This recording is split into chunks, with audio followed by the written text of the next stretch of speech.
Hi friends, നമസ്കാരം. ഇന്ന് മൺസൂമയുടെ പയ്യന്നൂർ ടാക്കീസിൽ നിങ്ങൾക്ക് അധികം പരിചയമില്ലാത്ത, പക്ഷേ ഇനി വരാൻ പോകുന്ന കാലത്ത് നിങ്ങൾ പരിചയപ്പെടാൻ പോകുന്ന ഒരാളാണ്. എനിക്ക് കുറേ കാലമായിട്ട് പേഴ്സണലായിട്ട് അറിയുന്ന ഒരാളോടെയാണ്. അപ്പോൾ ഞാൻ തന്നെ ഇൻട്രൊഡ്യൂസ് ചെയ്യാം. ശ്രീകാന്തിനെ ഞാൻ പരിചയപ്പെടുന്നത് ഒരു ഏകദേശം 4 വർഷങ്ങളായി. പരിചയപ്പെട്ടത് എങ്ങനെയാണെന്ന് ഞാൻ പറയത്തില്ല, അത് പിന്നീട് വല്ലപ്പോഴും ആത്മഹത്യ എഴുതുമ്പോൾ പറയാം.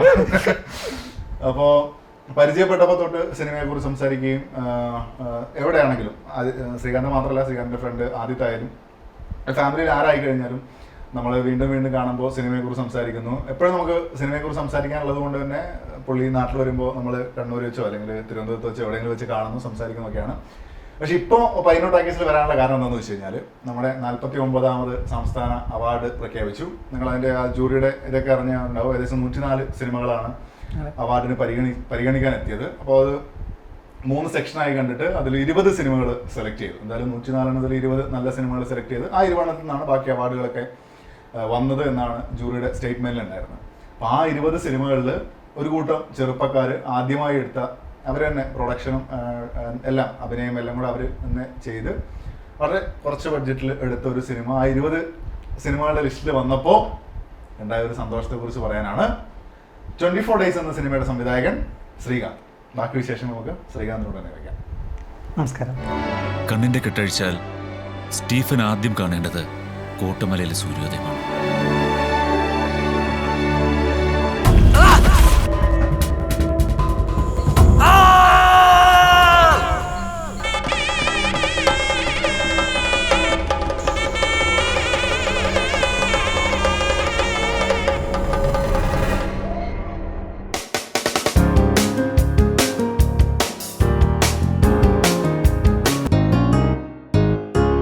എന്ത് തോന്നി? അല്ല, എനിക്ക് ശ്രീകാന്തിന് മുമ്പേ അറിയുന്നതുകൊണ്ട് ചോദിക്കുന്നതാണ്. അപ്പോൾ ഈ ഒരു സിറ്റുവേഷനിൽ ഒരു സിനിമ 20 ലിസ്റ്റിൽ വരിക, 20 ലിസ്റ്റ് വരിക എന്ന് തന്നെ വലിയൊരു കാര്യമാണ്. പിന്നെ എന്ത് തോന്നിയത് കേട്ടപ്പോൾ? ആദ്യം നമ്മളിത് IFFK കഴിച്ചിട്ടുണ്ടായിരുന്നു. അപ്പോൾ അതിൻ്റെ അത് ഈ പുതിയ സംവിധായകരുടെ സിനിമക്ക് പ്രത്യേകം ഒരു കൺസിഡറേഷൻ ഉള്ളതുകൊണ്ട് അതിൽ വരണം എന്നൊരു ആഗ്രഹം ഉണ്ടായിരുന്നു. കാരണം നമ്മളെപ്പോഴും എല്ലാവർക്കും സിനിമ സ്വപ്നം കാണുന്ന സ്വപ്നമാണല്ലോ IFFK. അവിടെ നിന്നാണ് നമ്മൾ സിനിമ കണ്ട് പഠിച്ചത്. അപ്പോൾ അതിലുണ്ടായില്ല. അപ്പോൾ തന്നെ നമുക്ക് മനസ്സിലായി ചില എന്തൊക്കെയോ പ്രശ്നങ്ങൾ നമ്മുടെ സിനിമകളിലുണ്ട്. അതുകൊണ്ട് തന്നെ സ്റ്റേറ്റ് അവാർഡിൽ ഈ 20 ഉണ്ടാവുമെന്ന് പ്രതീക്ഷിച്ചില്ല. ആഗ്രഹം ഉണ്ടായിരുന്നു. ഞാനിങ്ങനെ ഇന്ന് പ്രഖ്യാപനം ഒക്കെ അറിഞ്ഞു. ഓക്കെ, എന്നിട്ട് ഞാൻ വീട്ടിൽ നിന്ന് ഇറങ്ങി. പ്രതീക്ഷയില്ലാത്തതുകൊണ്ട് പിന്നെ വളരെ യാദൃശ്യമായി 12 മണിയാകുമ്പോൾ ഞാനൊരു മോളിൽ TV മുമ്പിൽ ഉണ്ടായിരുന്നു. അപ്പോൾ താഴെ സ്ക്രോൾ ചെയ്ത് പോകുന്നുണ്ട്, അതിനകത്തൊന്നുമില്ല. പിന്നെയാണ് മെസ്സേജ് വന്നത്. നമ്മുടെ ഒരു സുഹൃത്ത്, നമ്മുടെ അസിസ്റ്റന്റ് ഡയറക്ടർ, ചേട്ടാ നമ്മളെ സിനിമ ഈ അവസാനത്തെ 20 എന്ന്. ഞാനിങ്ങനെ നോക്കുമ്പോൾ അതിനകത്തുള്ള സിനിമകൾ എന്നൊക്കെ പറഞ്ഞാൽ സുഡാനി, കാർബണും ജോസഫും ഒക്കെ നമ്മളൊക്കെ ഇങ്ങനെ എന്താ പറയുക ആരാധിക്കുന്ന കുറേ ആൾക്കാരുടെ സിനിമയുടെ ഒരു കൂട്ടത്തിനകത്ത് നമ്മുടെ സിനിമയും കൂടി ഉണ്ട് എന്ന് പറയുമ്പോൾ ഒരു എന്താണ് ഒരു സന്തോഷമാണോ അഭിമാനമാണോ അറിയില്ല, അങ്ങനെ ഒരു ഫീലിംഗ് ആയിരുന്നു. അങ്ങനെ പറഞ്ഞറിയിക്കാൻ പറ്റാത്തൊരു അങ്ങനെയായിരുന്നു. അത് പുറത്തല്ല, സ്വിറ്റ്സർലാൻഡ് ഫിലിം ഫെസ്റ്റിവൽ, അതിനകത്ത് ബെസ്റ്റ് ഫോറിൻ ഫിലിം. പക്ഷെ അത് അങ്ങനെ പുറത്തധികം ന്യൂസ് ഉണ്ടായില്ല. ഞാൻ ഷിപ്പിലായിരുന്നു. ഞാൻ അതിനു മുമ്പ് പറയാൻ, ഈ സിനിമയുമായി ബന്ധപ്പെട്ട പ്രൊഡക്ഷൻ സൈഡിലൊക്കെ ഉണ്ടായിരുന്ന പലരും സീഫറസ് ആണ്, ഷിപ്പിൽ വർക്ക് ചെയ്യുന്നവരാണ്. അപ്പോൾ അങ്ങനെ ഞാനും ഇതിൽ മെയിൻ റോൾ അഭിനയിച്ച ആദിത്ത്, നമ്മൾ രണ്ടുപേരും ആദ്യത്തും ഞാനുമായിരുന്നു ഇതിൻ്റെ പ്രീ പ്രൊഡക്ഷൻ മുതൽ പോസ്റ്റ് പ്രൊഡക്ഷൻ സമയത്തൊക്കെ ഉണ്ടായത്. അപ്പോൾ നമ്മളിപ്പോൾ സാമ്പത്തികം കൂടി ഒരു വിഷയമായതുകൊണ്ട് ഞാൻ നാട്ടിലുണ്ടാകുമ്പോൾ ആദ്യത്തെ സെയിലിംഗ് ആയിരിക്കും, ആദ്യത്തുണ്ടാകുമ്പോൾ ഞാൻ സെയിലിംഗ് ആയിരിക്കും. അപ്പോൾ അങ്ങനെ ഒരു അവസ്ഥയിലായിരുന്നു ഇതിൻ്റെ എന്താ പറയുക Switzerland film festival award announce ചെയ്തത്. അപ്പോൾ ആ രീതിയിൽ അതുപോലെ ഞാനിതും പ്രത്യേകിച്ചൊന്നും പ്രതീക്ഷ ഉണ്ടായില്ല. കാരണം അത് ഇതുപോലെ 74ഓളം സിനിമ ഷോർട്ട് ലിസ്റ്റ് ചെയ്തു. അതിൻ്റെ ഒരു പ്രത്യേകത എന്ന് വെച്ചാൽ അതിൽ ഓൺലൈൻ സ്ക്രീനിങ് കൂടിയുണ്ട്. അപ്പോൾ ആ ഒരു സമയത്ത് നമ്മുടെ സിനിമ കാണിക്കുന്ന ദിവസങ്ങളിൽ ലോകത്തിൽ ആർക്ക് വേണമെങ്കിലും കാണാം. അവരുടെ വെബ്സൈറ്റിൽ പോയി കഴിഞ്ഞാൽ ആർക്ക് വേണമെങ്കിലും കാണാം. അപ്പം അതിൽ അവരുടെ ജൂറി കൂടാതെ പിന്നെ ഈ എന്താ പറയുന്നത് ഈ ആൾക്കാരുടെ പോളിംഗ് ചെയ്യാൻ പറ്റും. അപ്പോൾ രണ്ടും കൂടി നോക്കിയിട്ടാണ് അവാർഡ്. അപ്പോൾ അതിനകത്ത് ഇന്ത്യൻ സിനിമ ഒരു 5-6 സിനിമകളേ ഉണ്ടായിട്ടുള്ളൂ. അപ്പോൾ അതിൻ്റെ അകത്ത് ബെസ്റ്റ് ഫോറിൻ ഫിലിം കിട്ടുക എന്ന് പറഞ്ഞപ്പോൾ ഭയങ്കര സന്തോഷം തോന്നി. അതും കാരണം നമ്മുടെ ഇത് എത്രത്തോളം പുറത്തുള്ളൊരാൾക്ക് മനസ്സിലാവും എന്നുള്ളൊരു സംശയം ഉണ്ടായിരുന്നു. അപ്പോൾ അതിങ്ങനെ ഒരു കിട്ടിയപ്പോൾ സന്തോഷം തോന്നി. എനിക്ക് ഇതിനു മുമ്പ് ഷോർട്ട് ഫിലിംസ് ചെയ്തിട്ടാണ് സിനിമയിലേക്ക് എത്തിയത്. എങ്ങനെയാണ് ഷോർട്ട് ഫിലിം ചെയ്ത് സിനിമയിലേക്ക് എത്തിയത്? എല്ലാവരും അങ്ങനെ തന്നെയാണ്, എന്നാലും ശ്രീകാന്തിന്റെ അഭിപ്രായത്തിൽ എങ്ങനെയാണ്? അല്ല, അത് നമ്മൾ ഷോർട്ട് ഫിലിം ചെയ്ത് തുടങ്ങിയത് കുറച്ചും കൂടി ഒരു ഇപ്പം ഈ പറഞ്ഞ 4-5 വർഷമായി. ഈ ഷോർട്ട് ഫിലിമിൻ്റെ ഒരു ബൂം വരുന്നതിന് മുമ്പായിരുന്നു നമ്മൾ എഴുതിയിട്ടുണ്ടായിരുന്നത്. അപ്പോൾ അതും ഈ പറഞ്ഞ പോലെ അതിലും ആദ്യത്തെ short film will you B me എന്ന് പറഞ്ഞതാണ്. അത് ഷൂട്ട് ചെയ്യുന്നതും ഭയങ്കര രസമായിരുന്നു. ഞാനും ആദ്യത്തേക്ക് ഞാൻ കണ്ണൂരാണ്, റിസോർട്ടിനോട് കണ്ണൂർ തന്നെയാണ്. അപ്പോൾ നമ്മളങ്ങനെ അവിടെ ഇരിക്കുമ്പോൾ ഇതുപോലൊരു ചിന്ത ഉണ്ടായിരുന്നു. നമ്മുടെ സുഹൃത്ത് തന്നെയായിരുന്നു ഇപ്പം നമ്മുടെ ഈ ആദ്യത്തെ സിനിമയുടെ ക്യാമറ ചെയ്ത നിജിൻ ലൈറ്റ് റൂം. നമ്മളങ്ങനെ ഇരിക്കുമ്പോൾ അടുപ്പിച്ച് 2 ദിവസം ഒരു ഇതുപോലൊരു പൊതുപണി മുടക്ക് വന്നു. ആ പണി കൊടുക്കുന്ന സമയത്താണ് നമ്മുടെ ക്യാമറാമാൻ്റെ കയ്യിൽ അന്ന് ക്യാമറ ഉണ്ടായിരുന്നു.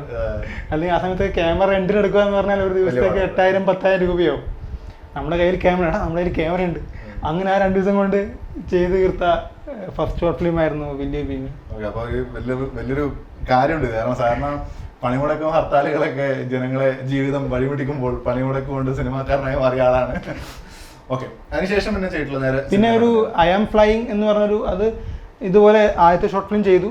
പിന്നെ നമ്മളിപ്പോൾ പറയല്ലോ, നമ്മൾ സിനിമ എന്ന് പറയുമ്പോൾ ഇതിൻ്റെ ഭാഷ വിഷ്വലാണ്. അപ്പം അങ്ങനൊരു നമ്മൾ ഈ കിംകിടുക്കിനെ പടം കണ്ടിട്ട് ഇത്തിരി എന്താ പറയുക, ആ രീതിയിലൊരു സംഭവം ചെയ്യണം, ഡയലോഗുകളില്ലാതെ, എന്തായാലും ഡയലോഗുകൾ വളരെ കുറച്ചിട്ടൊരു സംഭവം ചെയ്യണം എന്നുള്ളൊരു ഐഡിയ വെച്ച് ഇതുപോലെ ഒരുപാട് നാൾ കൊണ്ട് നടന്ന് ചെയ്തതാണ് ഐ ആം ഫ്ലൈയിങ് എന്നാണ് അതിൻ്റെ ടൈറ്റിൽ. അപ്പോൾ അതും യൂട്യൂബിലാണ്. അതിന് മുന്നേ ചെറിയ അവാർഡുകൾ കിട്ടിയിട്ടുണ്ട് എന്നല്ലാതെ കൂടുതൽ അത് മാഞ്ചസ്റ്ററിലെ ഒരു കുട്ടികളുടെ ഷോർട്ട് ഫിലിം ഫെസ്റ്റിവലിൽ ഇനാഗുറേഷൻ ഫിലിമായിട്ട് സെലക്ട് ചെയ്തിട്ടുണ്ടായിരുന്നു. അങ്ങനെ കൂട്ടത്തിൽ അതിനെപ്പറ്റി പറയാനുള്ള വിശേഷം. എങ്ങനെയാണ് 24 ഡേയ്സ് എന്ന സിനിമയിൽ എത്തിയത്? അല്ലെങ്കിൽ ഇങ്ങനത്തെ ഒരു സിനിമ ചെയ്യുമ്പോൾ മുമ്പേ ഇങ്ങനെ ഒരു പ്ലാൻ ആയിരുന്നോ, അല്ലെങ്കിൽ ഈ സബ്ജക്ട് എടുക്കണമെന്നുണ്ടായിരുന്നോ, അല്ലെങ്കിൽ അങ്ങനെ എന്തെങ്കിലും ഉണ്ടായിരുന്നു? അത് ഈ 24 ഡേയ്സിൻ്റെ പ്ലോട്ടിലോട്ട് വന്നത് ഭയങ്കര രസമാണ്. എന്ന് വെച്ചാൽ ഇതിൻ്റെ വളരെ ചെറിയൊരു ത്രെഡ് എൻ്റെ വൈഫ് അവൾ വായിച്ചൊരു കഥ എന്നോട് പറഞ്ഞിട്ടുണ്ടായിരുന്നു. അപ്പോൾ അതിങ്ങനെ അതൊരു ഷോർട്ട് ഫിലിമിൻ്റെ ത്രെഡായിരുന്നു. അപ്പോൾ അതിങ്ങനെ വെച്ചിങ്ങനെ ഇരിക്കുമ്പോൾ എൻ്റെ ഇതിൻ്റെ ആദ്യത്തെ ടൈറ്റിലോട് ചെയ്ത് സ്റ്റീഫൻ എന്ന ടൈറ്റിലോട് ചെയ്ത് ആദ്യത്തെ.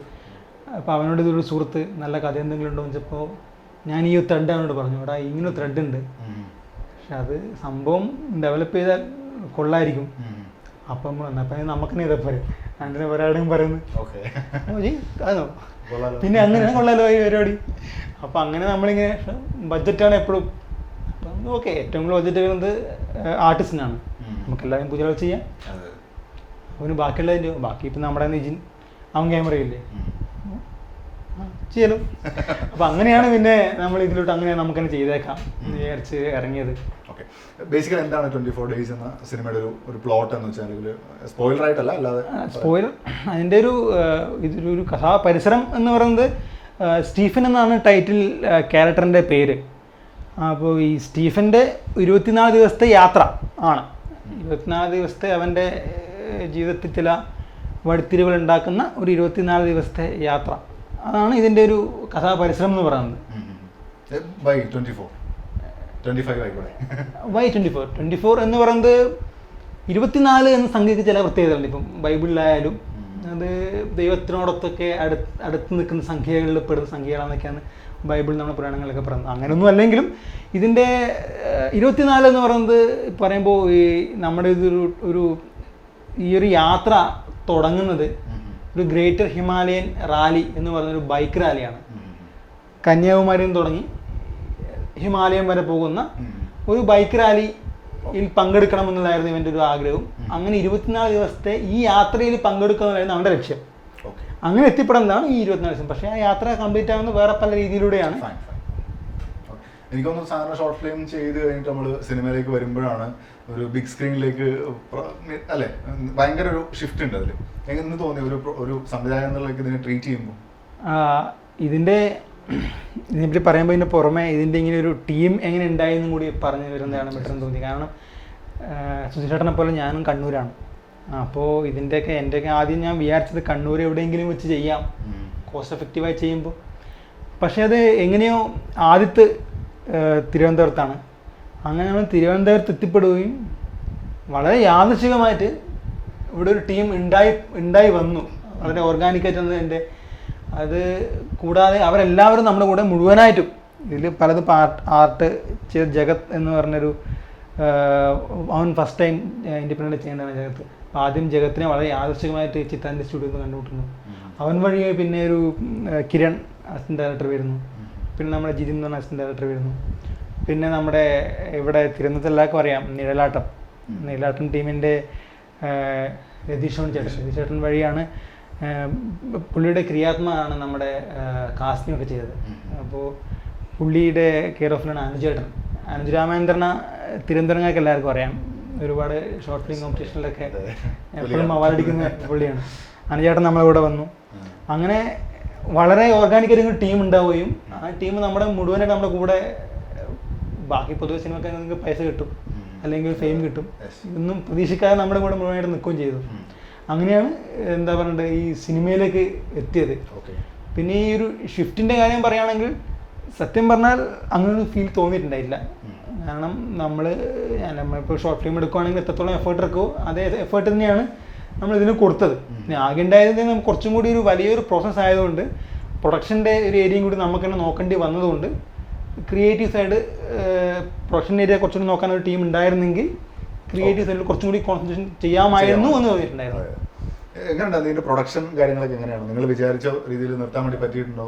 പ്രൊഡക്ഷൻ കോസ്റ്റ് നമ്മൾ വിചാരിച്ച രീതിയിൽ തന്നെ നിർത്താൻ പറ്റിയിട്ടുണ്ട്. അതിൽ അനുചേട്ടനാണ് നമ്മുടെ ചാർട്ടിങ് ഒക്കെ ചെയ്തത്. അതിൻ്റെ നമ്മളൊരു 2 days നമ്മൾ എക്സ്ട്രാ വെച്ചത് കൃത്യമായി നമുക്ക് നിർത്താൻ പറ്റി. പിന്നെ രസമായിരുന്നു. പലപ്പോഴും നമ്മൾ ഈ വിചാരിച്ച സമയത്തൊന്നും ഷൂട്ട് തുടങ്ങാൻ പറ്റിയില്ലെങ്കിലും എങ്ങനെയൊക്കെ നമുക്കത് നന്നായി തന്നെ കവർ ചെയ്യാൻ പറ്റിയിട്ടുണ്ടായിരുന്നു. അത് നമ്മൾ വിചാരിച്ച രീതിയിൽ തന്നെ ഫസ്റ്റ് ഷെഡ്യൂൾ തിരുവനന്തപുരം ഒരുപാട് ലൊക്കേഷൻ ഷിഫ്റ്റൊക്കെ ഉള്ള സിനിമകളായിരുന്നു. എങ്കിലും നമുക്ക് ഏറെക്കുറെ നമ്മുടെ ഈ ഒതുങ്ങിയ ബജറ്റിൽ തന്നെ മൊത്തം തീർക്കാൻ പറ്റി. ഒരു ഒറ്റ വാക്കിൽ നമുക്ക് ആ സിനിമയെ എങ്ങനെ ഡിഫൈൻ ചെയ്യാൻ വേണ്ടി പറ്റും? നമ്മൾ സിനിമ ഒരു വിഭാഗത്തിൽ പെടുന്നതാണല്ലോ, ലൈക്ക് ത്രില്ലറാണോ കോമഡി? എന്തായാലും അങ്ങനെയല്ല. അതെ, എനിക്ക് അങ്ങനെയാണെങ്കിൽ നമുക്കൊരു ഒരു ട്രാവൽ റോഡ് മൂവി എന്ന് ഞാൻ പറയുന്നില്ല, ഒരു ട്രാവൽ മൂവി എന്നൊക്കെ വേണമെങ്കിൽ പറയാം. കാരണം ആ യാത്ര എന്ന് പറഞ്ഞാൽ ഫിസിക്കലി ഉള്ള യാത്ര മാത്രമല്ല, നമുക്ക് വേണമെങ്കിൽ നമ്മുടെ ഉള്ളിലേക്കുള്ള യാത്ര എന്നോ ഒക്കെ വേണമെങ്കിൽ പറയാം. ബേസിക്കലി യാത്രയാണ്. ബാക്കി ആരൊക്കെയാണ്? സ്റ്റീഫൻ അല്ലാതെ മറ്റു കഥാപാത്രങ്ങളൊക്കെ ചെയ്ത ആരൊക്കെയാണ് അഭിനയിച്ചത്? അതെ, സ്റ്റീഫൻ റോൾ ചെയ്തത് നേരത്തെ പറഞ്ഞു ആദ്യത്താണ്. അതുകൂടാതെ പിന്നെ സ്റ്റീഫൻ്റെ 2 സുഹൃത്തുക്കളായിട്ട് അഭിനയിച്ചത് ഒന്ന് ബിനോയ് കണ്ണൂരാണ്, ഒരാൾ രഞ്ജിത്ത് കൊല്ലത്താണ്. പിന്നെ ഇതിലൊരു ഇക്ക കേട്ടിട്ട് റോളുണ്ട്, ഇക്കയുടെ റോള്, പുള്ളി കണ്ണൂരാണ്. പിന്നെ കെ മേനോൻ എന്ന് പറഞ്ഞാൽ പുള്ളി തമിഴ് സിനിമയിലൊക്കെ അഭിനയിച്ചിട്ടുണ്ട്. പുള്ളി നമ്മുടെ ഐ ആം ഫ്ലൈയിങ് എന്ന് നമ്മുടെ ഷോർട്ട് ഫിലിം ആയിരുന്നു പുള്ളി ആദ്യമായിട്ട് ക്യാമറയുടെ മുമ്പിൽ വന്നത്. അതിനുശേഷം പുള്ളിക്ക് തമിഴിലൊക്കെ ഒരുപാട് റോള് കിട്ടി, ചെയ്തു. മലയാളത്തിലും ചെയ്തുകൊണ്ടിരിക്കുന്നുണ്ട്. അങ്ങനെ പുള്ളിയായിരുന്നു ഒരു മേജർ റോളാണ്. അതെ, അങ്ങനെയാണ്. ഷൂട്ടിംഗ് എവിടെയൊക്കെയായിരുന്നു? ഷൂട്ടിങ് ഒന്ന് തിരുവനന്തപുരം, പിന്നെ കന്യാകുമാരി, പിന്നെ വയനാടുണ്ടായിരുന്നു. ചില ഭാഗങ്ങൾ നമ്മൾ കണ്ണൂർ ഷൂട്ട് ചെയ്തിട്ടുണ്ടായിരുന്നു, കുറച്ച് ഭാഗങ്ങളായിട്ട്. അങ്ങനെ പ്രായത്തിൽ ഏകദേശം 28. ചെറിയ പ്രായത്തിൽ നമ്മൾ തുടങ്ങുമ്പോൾ നമ്മൾ ആ സിനിമയുള്ള സമീപനം അല്ല, ഇത്രയും കാലം ഇപ്പം ഒരു ഷോർട്ട് ഫിലിം എടുക്കുന്ന കാലം തൊട്ട് ഒരു 5-6 വർഷത്തെ ഗ്യാപ്പ് നോക്കോ ഇപ്പം ഈ ഒരു പ്രായം വരെ ഉള്ളിടത്തോളം. അപ്പോൾ ഓരോ സമയത്ത് നമുക്ക് സിനിമയോട് നമ്മൾ സമീപിക്കുന്ന രീതി വ്യത്യാസം ഉണ്ടാവില്ലേ? അതെങ്ങനെയാണ് മാറിയിട്ടുള്ളത്? അത് അല്ലെങ്കിൽ സിനിമ നമ്മൾ കാണുന്നത്, സിനിമ ഇങ്ങനെ ആയിരിക്കണമെന്ന് നമ്മൾ ചിന്തിക്കുന്നത്, ആ ഒരു ടേസ്റ്റ് എങ്ങനെയാണ് മാറിയിട്ടുള്ളത്? അത് എനിക്കൊന്നും പഴയ എല്ലാവരെയും പോലെ തന്നെ ഞാൻ സ്കൂളിൽ പഠിക്കുമ്പോൾ നമുക്ക് ഈ ഭയങ്കര ഷാജി കൈലാ സിനിമ, ത്രില്ലർ സിനിമകൾ, മമ്മൂട്ടിയുടെയും സുരേഷ് ഗോപിയുടെ ഒക്കെ അവിടുന്ന്, അതെ ശശിയുടെ അവിടുന്ന് വളരെ യാദൃച്ഛികമായിട്ട് പയ്യന്നൂരുള്ള സുരേഷിനൊക്കെ അറിയാം, പയ്യന്നൂർ ഓപ്പൺ ഫ്രെയിം എന്ന് പറഞ്ഞൊരു ഫിലിം സൊസൈറ്റി ഉണ്ട്. അവരുടെ ഒരു 3 ദിവസത്തെ ക്യാമ്പിന് പങ്കെടുത്തു. അപ്പോൾ അവിടെ നിന്നാണ് ഇപ്പോൾ പറഞ്ഞ സിനിമ പാരഡൈസ് കണ്ട് ഇങ്ങനെ സിനിമ ഉണ്ടല്ലേ, സിനിമയ്ക്ക് വേറെ ഭാഷയുള്ള സിനിമകളും അല്ല. അങ്ങനെ എനിക്ക് ഈ നോർമൽ കോമഡി സിനിമ, പിന്നെ അവാർഡ് സിനിമ എന്ന് പറഞ്ഞാൽ നമുക്കൊന്നും മനസ്സിലാവാത്ത ഭയങ്കര സ്ലോ ആയ സിനിമ എന്നുള്ളതായിരുന്നു നമ്മുടെ കാറ്റഗറി. അപ്പോൾ ഇവിടെ കണ്ടപ്പോൾ ഇങ്ങനെയും കുറേ സിനിമകൾ ഉണ്ടല്ലേ, ഇങ്ങനെയും സിനിമക്ക് വേറെയും ഭാഷയും ഉണ്ട്, അത് ആസ്വദിക്കാൻ ഒരുപാട് എലമെന്റ്സ് ഉണ്ട് എന്ന് മനസ്സിലായത് അവിടെ നിന്നായിരുന്നു. പിന്നെ അവിടെ നിന്നാണ് ചെറുതായിട്ട് തന്നെ ഒരു ടേൺ മാറിയത്. പിന്നെ എന്താ പറയുക, ഡിജിറ്റൽ വന്നതോട് നമുക്കും ഷോർട്ട് ഫിലിമൊക്കെ ചെയ്യാൻ പറ്റും. ആദ്യത്തെ ഷോർട്ട് ഫിലിം നമുക്ക് എത്രത്തോളം പറ്റും എന്നറിയാൻ വേണ്ടിയില്ലായിരുന്നു. അപ്പോൾ അതിനകത്ത് ഇപ്പം ഇതിനായാലും മികച്ച സിനിമാറ്റോഗ്രാഫറിൻ്റെ 2-3 അവാർഡൊക്കെ അവന് കിട്ടിയിട്ടുണ്ടായിരുന്നു. അങ്ങനെയാണ്. പിന്നെ ഇപ്പം വന്നുകൊണ്ടിരിക്കുമ്പോൾ എനിക്ക് തോന്നുന്നു ഇപ്പോൾ ചെയ്തുകൊണ്ട് നന്നായി. ഇപ്പം ഓൾമോസ്റ്റ് 1 year കഴിഞ്ഞു. ഇപ്പം വീണ്ടും തിരിഞ്ഞ് ആലോചിക്കുമ്പോൾ പേടി വന്നായിരുന്നു, അയ്യോ നമുക്കറിയാത്ത ഒരുപാട് സംഭവങ്ങൾ ഇനിയും ഉണ്ടല്ലോ, ഞാൻ എങ്ങനെ സിനിമ എടുത്തത്. ഇപ്പൊ ഇനി വരുന്ന ഇപ്പോ എന്താ പറയുക ഇപ്പൊ കുംബ്ലങ്ങിനൊക്കെ കണ്ടു കഴിഞ്ഞപ്പോ ഒരു സിനിമയൊക്കെ എത്രയും കുറച്ചും കൂടി എത്രത്തോളം സീരിയസ് ആയിട്ട് എത്രത്തോളം പഠിക്കാനുണ്ട് ഓരോ കാര്യങ്ങളിലൊന്ന് അതെ ഇപ്പൊ ആലോചിക്കുമ്പോഴും നമ്മളെ എന്താ പറയുക അറിവുകൾ എത്രത്തോളം പരിമിതമാണ്. നമ്മൾ അറിവ് കൂടുതലുണ്ടാവുന്ന കുഴപ്പമില്ല. ഓക്കെ, തിയേറ്റർ റിലീസ് അടുത്തന്നെ എങ്ങനെ പ്ലാൻ ചെയ്യുന്നുണ്ടോ? ഉണ്ട്, തിയേറ്റർ റിലീസ് ചെയ്യണം എന്നുള്ളത് ഏതൊരു സിനിമക്കാരെ പോലെയും നമ്മുടെ ആഗ്രഹമാണ്. അപ്പോൾ അതിൻ്റെ എന്താ പറയുക അതിൻ്റെ ബാരിയർ ഈ പറഞ്ഞ പോലെ നമ്മുടെ സ്റ്റേറ്റ് അവാർഡിൽ അവസാനത്തെ 20 സിനിമകളിൽ ഒന്നാണ് എന്ന് പറഞ്ഞുകൊണ്ട് ഒരു ഡിസ്ട്രിബ്യൂട്ടറും നമ്മൾ സിനിമ എടുക്കൂല. കാരണം എല്ലാവരും പുതിയ ആൾക്കാരാണ്, ഒരു സ്റ്റാർ വാല്യൂ എല്ലാം നോക്കും. അപ്പോൾ എന്തായാലും ഗവൺമെൻറ് തിയേറ്റേഴ്സ് പ്ലസ് നമ്മൾ കണ്ണൂരാണ്, കണ്ണൂരോ പയ്യന്നൂരോ ഒരു തിയേറ്ററിലെങ്കിലും കോഴിക്കോട് അങ്ങനെ ചില തിയേറ്റേഴ്സ് എങ്കിലും നമുക്ക് ഒരു ആഴ്ചയെങ്കിലും ഓടിക്കണം എന്നാണ് വിചാരിക്കുന്നുണ്ട്. ഇപ്പോൾ ഞാൻ ആദ്യത്തും കൂടി നാട്ടിലെത്തിക്കഴിഞ്ഞാൽ അതിനുള്ള പരിപാടി തുടങ്ങും. അതുപോലെ തന്നെ OTT പ്ലാറ്റ്ഫോമിൽ ഏതെങ്കിലും പിച്ച് ചെയ്യിക്കാൻ വേണ്ടി ട്രൈ ചെയ്യുന്നുണ്ട്. വേറെ പുതിയ സിനിമകളുടെ എന്തെങ്കിലും വർക്ക് തുടങ്ങിയിട്ടുണ്ടോ? വർക്ക് തുടങ്ങിയില്ല, ഇതുപോലെ സംസാരങ്ങൾ ചർച്ചകൾ ഇങ്ങനെ കണ്ടിന്യൂസ് ആയി നടന്നുകൊണ്ടിരിക്കുന്നു. അതിൽ എന്നാലും ഇങ്ങനെ ആഗ്രഹമുണ്ടോ നമുക്ക് എന്താണ് ഇന്ന ടൈപ്പ് ഓഫ് സിനിമകൾ ചെയ്യണം, അല്ലെങ്കിൽ എന്തെങ്കിലും ആ ടൈപ്പ് ഓഫ് സിനിമകൾ എനിക്കും ചെയ്യണം? Type in the sense theme എന്ന വയസ്സല്ല, ഒരു മേക്കിംഗ് സ്റ്റൈൽ അങ്ങനെയുള്ള സിനിമകൾ ചെയ്യണം. എനിക്ക് ഇത് പറയുമ്പോഴെനിക്ക് നിജിൻ എപ്പോഴും പറയും, ഇപ്പോൾ ഈ നമ്മുടെ ഇപ്പോൾ ഈ Dileesh Pothan type of films ഒക്കെ വരുമ്പോൾ അങ്ങനെ സിനിമ ചെയ്യണം നമുക്ക്. ഇപ്പോൾ കുമ്പളങ്ങിനൊക്കെ ഉണ്ട് കിളി പോയിരിക്കണം അവൻ, അങ്ങനെ റിയലിസ്റ്റിക് ആയ ഒരു സിനിമ ചെയ്യണമെന്ന് പറഞ്ഞിട്ട്. എനിക്കും റിയലിസ്റ്റിക് സിനിമകൾ എനിക്ക് ഭയങ്കര ഇഷ്ടമാണ്. എനിക്ക് ഇത്തിരി പേടിയാണ് കൈവെക്കാൻ വേണ്ടിയിട്ട്. എനിക്ക് എൻ്റെ ഒരു ആഗ്രഹം എപ്പോഴും ഒരു ത്രില്ലിങ് എലമെൻ്റ് ഉള്ള ഒരു അതുപോലെ ഒരു കഥ മനസ്സിലുണ്ട്. പക്ഷേ അത് നല്ലൊരു പ്രൊഡക്ഷൻ കമ്പനിയുടെ വെച്ച് ചെയ്യണം എന്നാണ് ആഗ്രഹം. അതുപോലെ തന്നെ നമ്മൾ ചെയ്യുമ്പോൾ തന്നെ അതിൻ്റെ ഇപ്പോൾ ചെയ്യുന്നൊരു മാർക്കറ്റിംഗ് കൂടി നമ്മൾ നോക്കി ആൾക്കാരിലേക്ക് എത്തിച്ചില്ലേ പിന്നെ കാര്യമില്ലല്ലോ. നമ്മൾ സിനിമകൾ ചെയ്തു, പക്ഷെ നമ്മുടെ സിനിമയിലൊക്കെ ഞാൻ ചെയ്ത സിനിമ എനിക്ക് സ്വയം വരുന്നത് കാണാനൊന്നും കാര്യമില്ലല്ലോ. നമുക്ക് ആൾക്കാരിലേക്ക് എത്തിക്കുമ്പോൾ സിനിമയുടെ വിജയം. അപ്പോൾ അതാണ് എൻ്റെ ഒരു ആഗ്രഹം. സിനിമകൾ അത്യാവശ്യം എല്ലാം കാണുന്നതല്ലേ? മാക്സിമം എല്ലാം നാട്ടിൽ വന്നിട്ടാകുമ്പോൾ ഈ പറഞ്ഞ ടെലിഗ്രാമിലൊക്കെ ഡൗൺലോഡ് ചെയ്ത് കാണും. ഈ അടുത്തൊരു കാലത്തിലൂടെ കണ്ടൊരു 5 ഇഷ്ടപ്പെട്ട സിനിമകളൊക്കെ പെട്ടെന്ന് പറയാൻ പറഞ്ഞാൽ ഞാൻ കുമ്പളങ്ങി പറയും. പിന്നെ ഇതുപോലെ തന്നെ വീണ്ടും വീണ്ടും കണ്ട് ഓരോ ഭാഷകൾ തോന്നുന്ന പടങ്ങളാണ് തൊണ്ടി മുതൽ. ഇപ്പം മറ്റേ നമ്മുടെ ഫഹദ് ഫാസിലിൻ്റെ ഒക്കെ ഓരോ അഭിനയം കാണുമ്പോൾ കൂടുതൽ ഇതിൽ വരും കുറച്ച് അതെ അതെ വീണ്ടും വീണ്ടും കാണാൻ തോന്നുന്ന സിനിമകളാണ്. പിന്നെ 2 സിനിമ പറഞ്ഞല്ലേ. പിന്നെ ഈ അടുത്തിറങ്ങിയ ഇപ്പം ഈ ഞാൻ ചിലപ്പോൾ പുതിയ ആൾക്കാരൊക്കെ ചെയ്യുന്നതുകൊണ്ടായിരിക്കും ജൂൺ എനിക്ക് ഇഷ്ടപ്പെട്ട സിനിമയാണ്. കാരണം വളരെ ചെറിയൊരു അതിൽ ഞാൻ എനിക്കൊന്ന് ആദ്യം അപ്രീഷിയേറ്റ് ചെയ്യേണ്ടത് വിജയ് ബാബുവിൻ്റെ പ്രൊഡ്യൂസറെയാണ്. ഇത്രയും ചെറിയൊരു ടീമിനെ വെച്ച് അവർ ചെയ്തു പടം.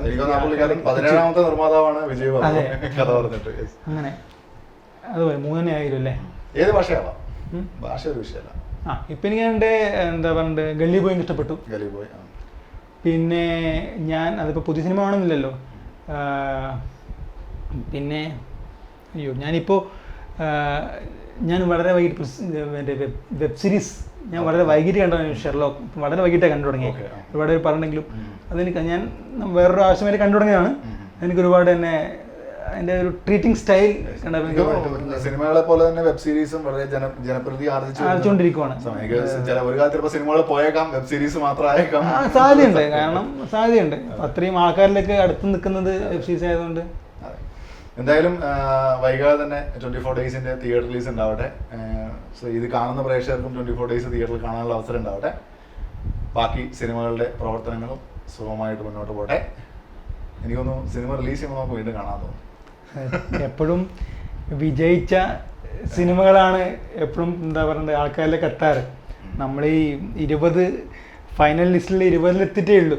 എന്നിട്ട് നമുക്കൊരു ബേസിക്കലി എനിക്ക് മനസ്സിലാകുന്ന വെച്ചാൽ നമ്മളിപ്പോ എൻ്റെ കുറേ ഫ്രണ്ട്സിന് ഇപ്പം ശ്രീകാന്തിനെ പറഞ്ഞ പോലെ നമ്മൾ സംസാരിക്കുന്ന പോലെ തന്നെ ഒരുപാട് ഫ്രണ്ട്സ് ഇങ്ങനെ സിനിമകളെ കുറിച്ച് സംസാരിക്കുകയും ചിലപ്പോൾ ചെറിയൊരു സ്പാർക്ക് കിട്ടിക്കഴിഞ്ഞാൽ തന്നെ അവർ ഭയങ്കര എക്സൈറ്റഡ് ആയിട്ട് ആ എക്സൈറ്റ്മെന്റ് ആണ് അവർ ആ എക്സൈറ്റ്മെന്റ് ലാസ്റ്റ് ഫൈനൽ സിനിമയാണെന്നല്ല, പക്ഷെ ആ എക്സൈറ്റ്മെന്റിൽ അവർ വീണ്ടും ചിന്തിച്ച് ചിലപ്പം ഒരാഴ്ച കഴിയുമ്പോൾ പഴയ എക്സൈറ്റ്മെന്റ് അയ്യോ അതൊരു പൂർ എക്സൈറ്റ്മെന്റ് ആയിരുന്നു എന്ന് തോന്നുന്നില്ലല്ലോ. സോ നമ്മൾ അങ്ങനെ അപ്ഡേറ്റ് ചെയ്യുന്നത് തന്നെയാണ് സിനിമയുടെ ഒരു രസം. ബിക്കോസ് ഓരോ ദിവസം കഴിയുന്നതോറും സിനിമ എങ്ങനെ ട്രീറ്റ് ചെയ്യുന്നു, എങ്ങനെ അവതരിപ്പിക്കുന്നു, എല്ലാ രീതികളും മാറിക്കൊണ്ടിരിക്കുന്നതാണ്. എന്തായാലും നല്ല സിനിമകൾ ഉണ്ടാവും.